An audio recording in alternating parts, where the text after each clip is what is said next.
আসসালামু আলাইকুম রহমতুল্লাহি ওয়াবারাকাতুহু। প্রিয় দর্শক মণ্ডলী, আজ আপনাদের মাঝে আরেকটি ভিডিও নিয়ে হাজির হয়ে গেলাম। তো কাপড় তৈরির কারখানা, কিভাবে কাপড় তৈরি হয় আমাদের ফ্যাক্টরিতে। তো আজকের পর্বে থাকবে জাপানি মেশিন এসিকাওয়া 888।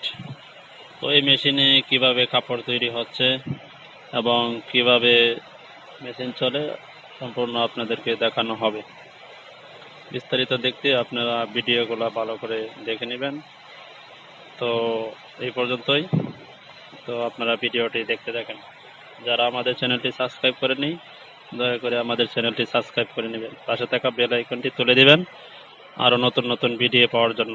আমাদের চ্যানেলটি ইদানিং খুবই নতুন, তো আপনারা বেশি বেশি লাইক, কমেন্ট, শেয়ার করবেন যাতে সবার কাছে পৌঁছায়।